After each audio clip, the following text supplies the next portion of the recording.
Picture the sprawling, sun-drenched estates of Montecito, where gates of wrought iron and towering hedges were supposed to offer a sanctuary of ultimate freedom, far from the suffocating traditions of the British monarchy. Harry and Meghan, the self-appointed exiles, built a billion-dollar empire on the ashes of their royal duties, humiliating the crown on global television in exchange for staggering streaming contracts and massive publishing deals. They sold a narrative of breaking chains and speaking their truth, confidently strutting across the American landscape as the victims who valiantly escaped a toxic, archaic institution. Yet behind the closed doors of their $14 million mansion, the atmosphere is completely devoid of victory. Instead, there is an absolute suffocating terror. Whispers are seeping out of California that the couple is living in a state of sheer panic, realizing that the very institution they attempted to destroy is quietly preparing to deliver the ultimate fatal blow. Prince William has drawn a line in the sand, and his master plan to officially revoke their Duke and Duchess status is no longer just a rumour, but a constitutional guillotine waiting to drop. Before we dive deep into the chilling details of William's ruthless legal strategy and the sheer panic echoing through Montecito, make sure you hit that like button and subscribe to the channel right now. We are bringing you the absolute latest, insider reports and exclusive theories you simply will not hear anywhere else. So turn on those notifications to never miss a royal update. The irony of this entire situation is as thick as the fog rolling in off the Pacific coast. Harry and Meghan spent years meticulously tearing down the royal family, sitting in Oprah's meticulously manicured garden to broadcast their grievances to tens of millions of viewers, painting the monarchy as a den of malice that they were lucky to survive. They demanded independence, they demanded privacy, and they demanded to be seen as modern, progressive crusaders, untethered from the medieval constraints of the British throne. But now, in a spectacular display of self-sabotage, they are entirely dependent on the very titles they claim to despise. The Duke and Duchess of Sussex moniker is the only currency they have left in a town that operates strictly on status and relevance. Insider reports suggest that the walls of their Montecito compound are echoing with furious arguments and desperate crisis management meetings, as the reality of Prince William's endgame begins to materialize. The Prince of Wales is not acting out of mere spite. He is operating with a cold, calculated precision, executing a master plan that has reportedly been in the works behind the heavy oak doors of Kensington Palace for months. William has recognized a fatal flaw in the royal framework, and he is utilizing a brilliantly brutal legal trap to correct it once and for all. This trap is built upon the smoldering ruins of the Prince Andrew scandal, a public relations nightmare that nearly brought the monarchy to its knees. William watched as his uncle dragged the royal standard through the mud, shielded for too long by the archaic belief that birthright grants absolute immunity. According to exclusive theories circulating among top-tier constitutional experts, William is using the Andrew precedent to quietly rewrite the entire constitutional rulebook. The new mandate being whispered about in the corridors of power is simple, unyielding, and absolutely devastating to the Sussexes. Moving forward, royal titles, privileges, and styles will flow strictly from work and service to the crown, not from birth alone. This is a paradigm shift of seismic proportions. For centuries, a royal duke was a royal duke until the day he died, regardless of his actions or his loyalty.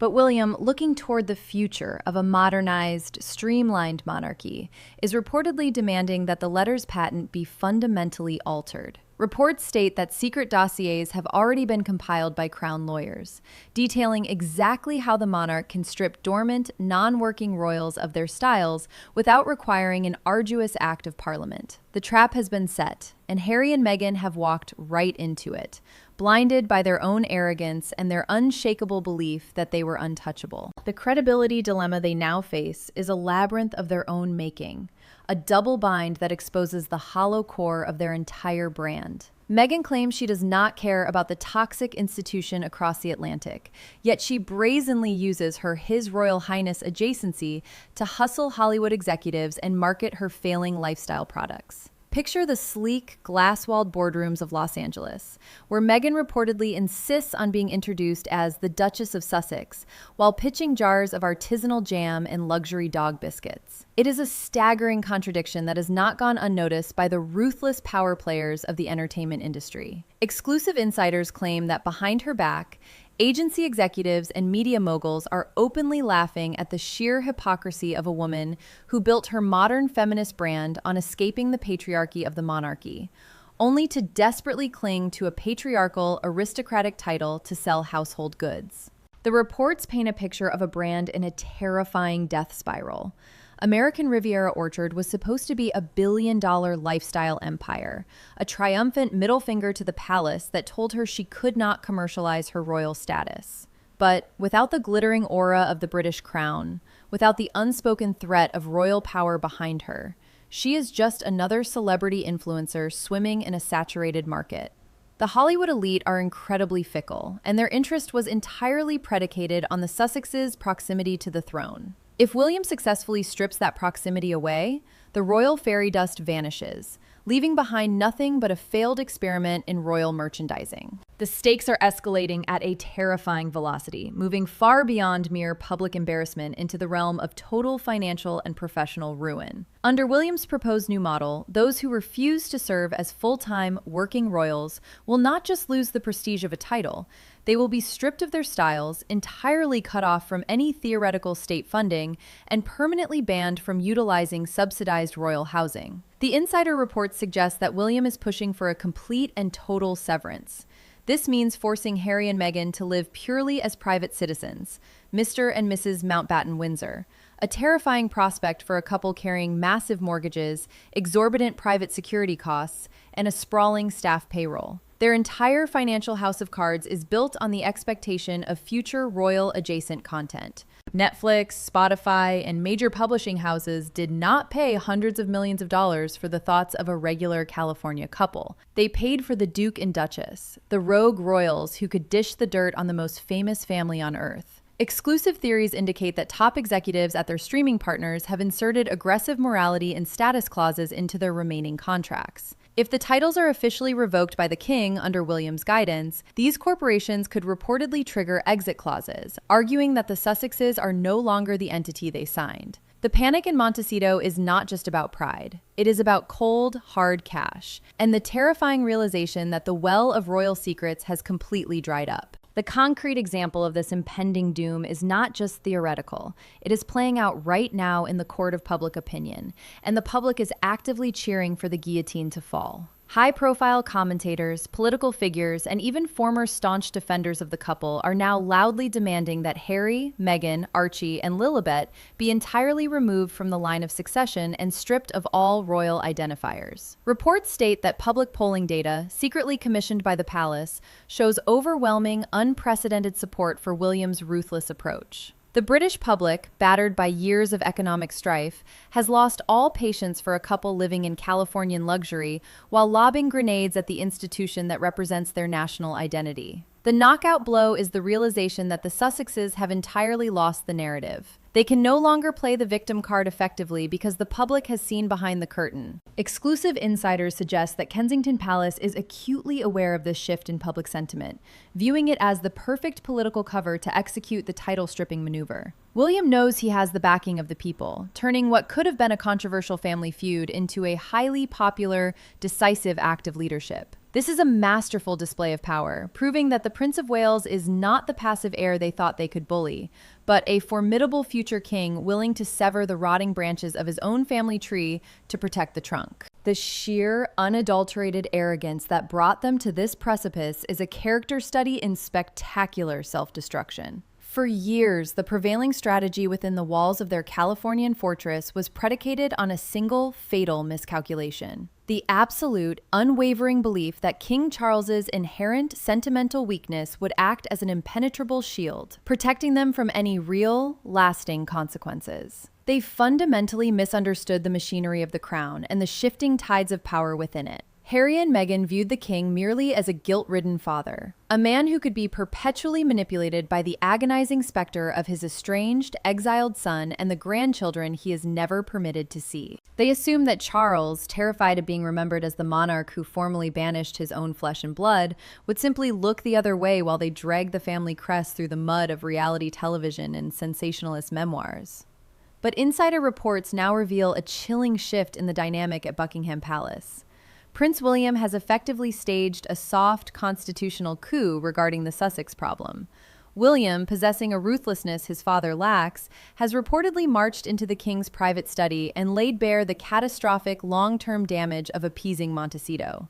The exclusive theories circulating among top-tier royal correspondents suggest that William has finally broken through Charles's paternal paralysis, convincing the monarch that protecting the thousand-year-old institution must absolutely supersede the feelings of a son who has monetized his family's private pain. The realization that Charles is no longer standing between them and William's wrath has reportedly sent shockwaves of sheer, unmitigated panic through the Sussex camp. In a desperate, transparent attempt to legitimize their rapidly fading brand and prove they do not need the official backing of the British government, they have embarked on a series of deeply agonizing faux royal tours, desperately attempting to rebrand themselves as rogue global humanitarians. Picture the sprawling, ancient landscapes of Jordan, where the Sussexes recently orchestrated a completely unofficial, aggressively stage-managed tour that possessed all the hollow, glittering pageantry of a state visit, but absolutely none of the actual diplomatic substance. It was a masterclass in inauthenticity.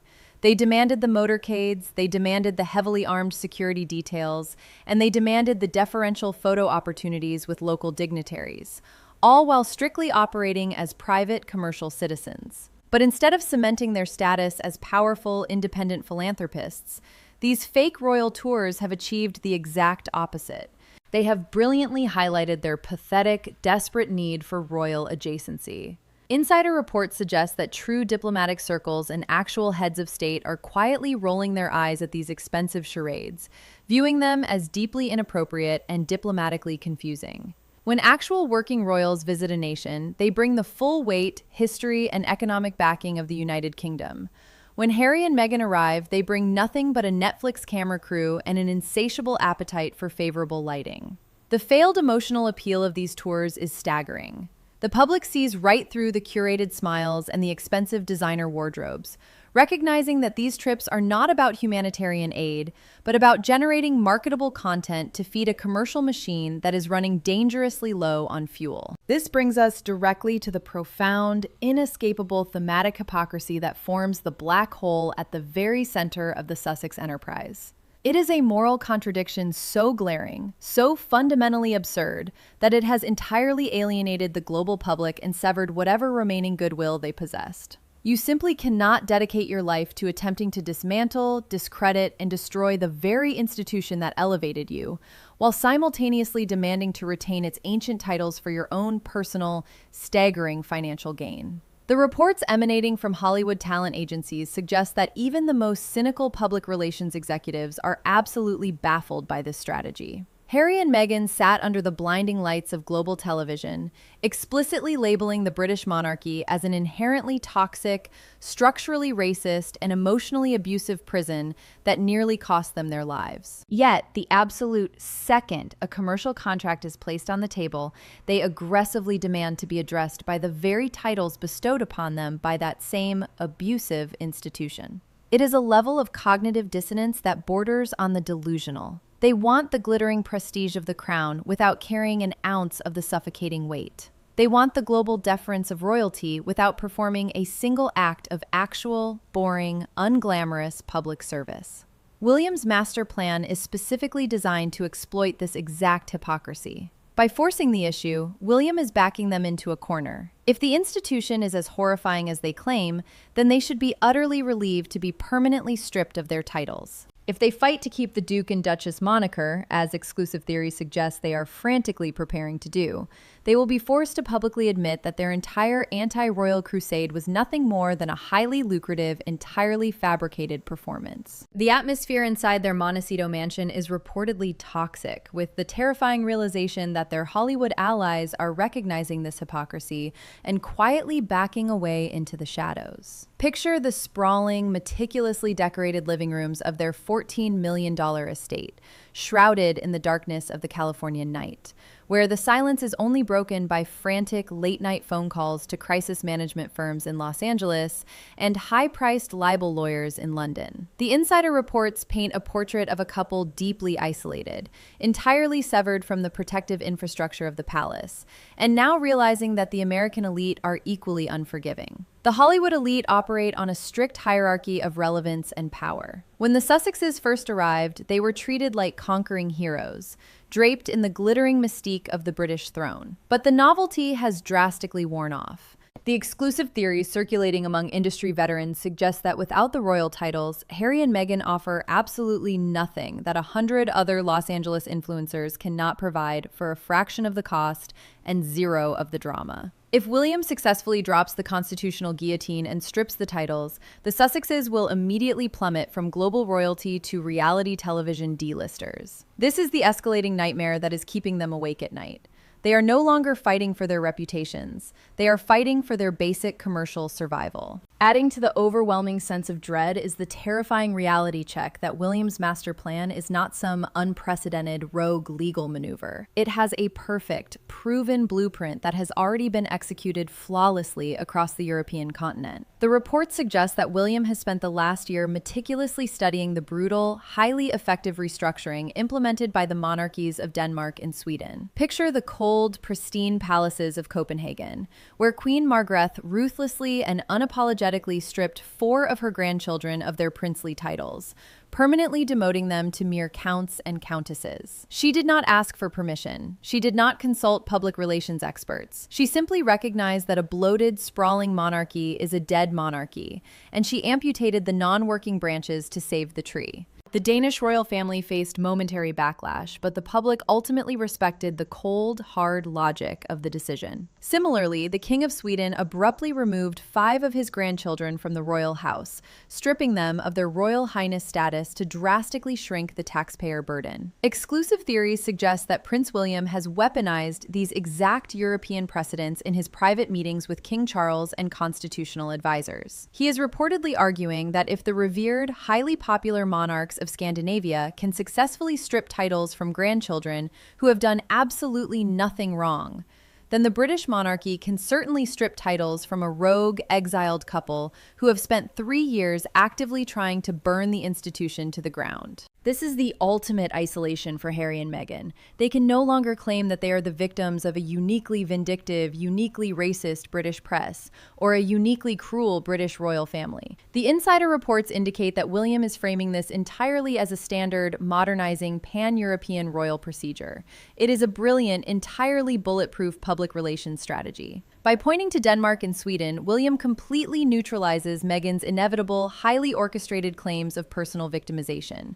It is not about race, it is not about jealousy, and it is not about a family vendetta. It is simply the cold, bureaucratic reality of a 21st century monarchy streamlining its operations. The terror radiating from Montecito is born from the realization that William has completely outmaneuvered them on the global chessboard. He has built a legal and public relations fortress around his decision, leaving the Sussexes completely exposed to the harsh, unforgiving elements of irrelevance. The trap is closing, the exits are blocked, and the glittering, heavily guarded gates of their Californian sanctuary are beginning to feel less like a fortress of freedom and more like a permanent, incredibly expensive prison of their own design. We have now reached the absolute, terrifying point of no return. As the invisible walls of their Californian fortress rapidly close in and the reality of Prince William's constitutional master plan becomes undeniable, the sheer, suffocating panic inside the Montecito estate has reportedly mutated into a desperate, unhinged aggression. Cornered animals are always the most dangerous, and the Sussexes are preparing to launch a nuclear strike of unprecedented, catastrophic proportions. Insider reports leaking from the highest echelons of Los Angeles legal circles suggest that Harry and Meghan are actively assembling a formidable, incredibly expensive war room of ruthless celebrity litigators and constitutional barristers. Their objective is as shocking as it is delusional. They are reportedly preparing to sue the British royal family, the British government, and potentially King Charles himself the exact moment their Duke and Duchess titles are officially revoked. Picture the chaotic, aggressively air-conditioned conference rooms of Century City, where high-priced lawyers in $1,000 suits are frantically attempting to map out a legal strategy to conquer a 1,000-year-old monarchy. Exclusive theories indicate that the Sussexes plan to argue that the removal of their titles constitutes a malicious, targeted breach of their human rights, an illegal deprivation of their intellectual property, and a calculated act of financial sabotage designed to destroy their commercial enterprise. This is the ultimate explosive endgame. They are no longer just fighting for public sympathy on daytime television. They are gearing up for a brutal, scorched earth courtroom war that will permanently, irreversibly sever their final, fraying connection to the House of Windsor. The breathtaking absurdity of this impending legal maneuver perfectly encapsulates the tragic, blinding hubris of Harry and Meghan's entire post-royal existence. They are threatening to sue the absolute sovereign power, the very font of honor from which all titles inherently flow, for exercising its sovereign, historic right to manage its own royal house. It is a legal paradox of staggering proportions. Under the British Constitution, titles are not personal property. They are not real estate, they are not copyrighted brand names, and they are certainly not commodities to be traded on the Hollywood Stock Exchange. They are gifts of the monarch, bestowed for service and entirely revocable at the monarch's supreme pleasure. Reports state that when Prince William was briefed on the Sussexes' threat of apocalyptic litigation, he did not exhibit a single ounce of fear or hesitation. Instead, exclusive insiders suggest the Prince of Wales practically welcomed the threat with a cold, terrifyingly calm resolve. William understands the fatal flaw in their legal blackmail. A lawsuit requires discovery. If Harry and Meghan drag the British monarchy into a public court of law to fight for their commercialized titles, they will unwittingly open the floodgates to their own absolute destruction. Imagine the sheer cinematic spectacle of the Royal Courts of Justice in London, a towering Gothic labyrinth of dark oak, cold stone, and centuries of unyielding tradition clashing violently with the slick, deeply superficial public relations machinery of the Sussex brand. In a court of law, there are no sympathetic Oprah Winfrey interviews, no heavily edited Netflix documentaries, and no carefully curated Spotify podcasts. There is only the brutal, unforgiving extraction of hard evidence. Theories circulating among elite British legal analysts suggest that if the Sussexes formally sue the Crown, palace lawyers will aggressively countersue, triggering a devastating discovery process that will force Harry and Meghan to legally produce every single hidden document, every unreleased financial record, and every buried non-disclosure agreement they possess. The palace reportedly has locked vaults containing the explosive, unredacted bullying investigation reports detailing Meghan's alleged treatment of royal staff, reports that King Charles gracefully buried to protect the couple's reputation. If the Sussexes force a courtroom war, William will ensure those vaults are ripped wide open and entered into the public record as definitive proof that the couple is entirely unfit to carry the royal styles. By threatening to sue, Harry and Meghan are blindly walking into the final, inescapable chamber of Prince William's master plan. They are essentially begging the palace to publicly release the exact evidence that will instantly annihilate their remaining credibility. The psychological devastation unfolding behind the manicured hedges of Montecito is said to be absolute, as the horrifying reality of their isolation finally takes hold. They played a high-stakes game of global brinkmanship with an institution that has survived civil wars, global conflicts, and abdication crises, incredibly believing they could intimidate it with a few ghost-written memoirs and podcast complaints. Now, they are entirely out of leverage, out of allies, and running dangerously out of time. When the gavel finally falls and the letters patent are rewritten under William's ruthless, modernizing decree, Harry and Meghan will be instantaneously reduced to Mr. and Mrs. Mountbatten Windsor. They will be trapped in a sprawling $14 million mansion that demands an agonizing fortune to maintain, surrounded by A-list neighbors who will abruptly stop returning their phone calls the very second the royal fairy dust evaporates. The insider reports paint a haunting picture of a couple gazing out over the shimmering heat of the Californian valley, finally realizing that their grand crusade for freedom was actually a slow, agonizing march toward total irrelevance. They burned down the only bridge that gave their lives meaning, and now they are forced to stand in the ashes of their own spectacular ruin, entirely forgotten by the very world they sacrificed everything to conquer. This is the brutal, unforgiving reality of the royal chessboard, and Prince William has just delivered a flawless, devastating checkmate. The era of the Sussexes holding the monarchy hostage for Hollywood millions is officially over, and the fallout is going to be the most explosive, terrifying spectacle we have ever witnessed. If you want to stay ahead of the curve and be the absolute first to know every single time a new insider report or exclusive theory leaks from the palace vaults, you need to act right now. Hit that subscribe button, smash the like button to feed the algorithm, and ring that notification bell so you never miss a single second of this unraveling royal nightmare. Drop a comment below and let me know exactly what you think of Prince William's ruthless master plan, because the war has only just begun, and we are going to expose every single dark secret they desperately want to keep hidden.